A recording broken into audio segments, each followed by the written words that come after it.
This video is brought to you by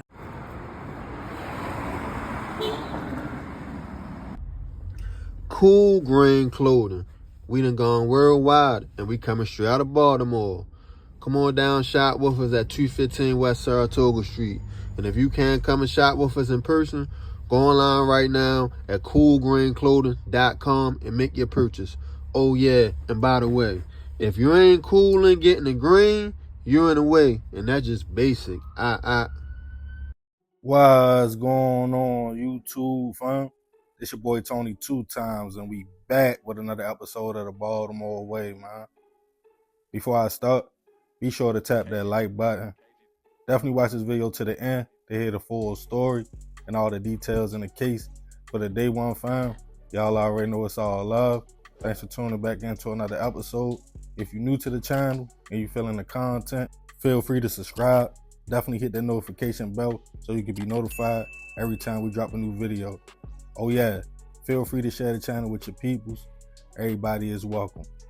Now for the day one fam that been around for 3 years or more, y'all might remember I touched on this story just a little bit, but I ain't get all the way into the story. So today, y'all stay tuned. I'm gonna cover the full story of a Baltimore family called the Dawson Family. Some people can't choose where they live or the environment they come from. We all would like to have the American dream with the big house with a white picket fence and a safe neighborhood to raise our kids at. But in real life, that's not everyone's reality. Most people live and go where they can afford, and sometimes it might not be the best neighborhoods or in the best part of town. But just because somebody lives in the so-called trenches doesn't mean they want their family and kids subjected to what goes on in the area. They want to feel safe just like the suburban family feels at night. We have all heard the saying, product of our environment. Some people feel like they don't have any choice.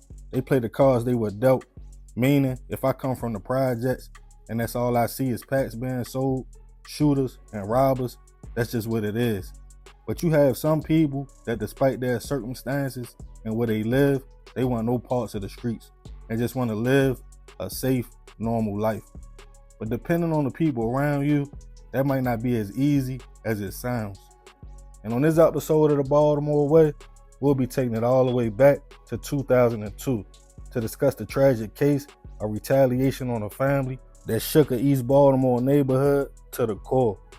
Back in 2002, 36-year-old Angela Dawson, her husband, 43-year-old Cornell Dawson, and their 5 kids, LaWanda, who was 14, Juan, who was 12, Keith and Kevin, twins, both 9, and Cornell Jr., 10 years old, were trying to live a regular life in East Baltimore. The husband and wife had met 12 years prior when Angela moved from the city for a few years to Severn, Maryland. Cornell himself was also relocating from Oklahoma at the same time for a fresh start in life. Cornell moved in with his older sister in Severn. That's where the couple would meet and eventually blend their families. Angela already had 2 daughters and a son, and Cornell himself also had daughters back home. As the couple grew closer, they got married and had more kids, and eventually Angela and Cornell moved the family back to her hometown of Baltimore. They landed in East Baltimore at a row home in the 1400 block of East Preston Street. The neighborhood was a hot spot for crime and definitely drug activity, but the family figured as long as they stayed on their kids and out the way, they would be okay. Angela, the oldest of 4 siblings, was described as being strong-minded, not taking nothing off of nobody, and always stood up for herself. Cornell, with a military background, was the same way. The family would often hang out front, let the kids play, listen to music, and try to coexist with their neighbors. But they soon realized the part of the city they was in had a lot going on, a lot of traffic, basically being right in the middle of the Baltimore drug trade. The corner boys would post up on their steps, hit cells, smoke, and chop it up all day and night. After a few incidents and feeling like her kids wasn't safe, Angela would start calling city police to report drug selling and other crimes on the block. On Preston and Eden though, the block was making money, so it was no slowing down for the dope boys. Eventually, they figured out who was reporting them after a few arrests were made, and Cornell himself threatened to call police after hearing somebody screaming on the corner, red tops and black tops. For out-of-towners, that's a vowel used to package product to sell. The corner boys started targeting the family, busting their windows in their house, making threats, to the point the family called Baltimore City Police up to 35 times to report multiple crimes. By this time, they spent most of their time in the house. By 2002, in October, the attacks on the family had gotten more serious, with somebody throwing a bottle at the house, which was later revealed to be a Molotov cocktail, in attempts to set the home on fire. Cornell called BPD on October 3rd and reported he had gotten into an argument with the corner boys for smoking and trapping in front of his house. He stated one man in particular, named Darrell, told him to stop snitching, or if not, they had something for him. Cornell told police that's who he thought threw the cocktail, but no one was hurt at that time. The corner boys kept doing what they was doing, and Angela and Cornell kept trying to get them to stop. But on October 16th, the situation would reach a tragic breaking point. At about 2:20 a.m. in the morning, neighbors reported a fire coming from the Dawson's home and stated they saw the father, Cornell, pleading for help at the window. Firefighters responded to the home, which was engulfed in flames, in which Cornell had jumped and was laying in the street. As they put the fire out and walked through the house, firefighters couldn't believe what they saw. Angela and her 5 kids had been caught in the blaze and passed away in the fire. Cornell was also unfortunately pronounced gone outside. As the morning hit, the neighborhood was shook by what happened. A whole family had lost their life. People prayed, put teddy bears on the location for the kids, but people from the area knew something wasn't right about the incident. As firefighters and police investigated, they found it wasn't a regular house fire, but intentionally caused. After figuring out it was more than likely a Molotov cocktail, they remembered they had got a call from Cornell days earlier, stating a person named Darrell was targeting him and his family. As the neighborhood grieved, some people who was tired of the crime in the area, just like the Dawsons, reported seeing Darrell lurking right by the family's home before the fire.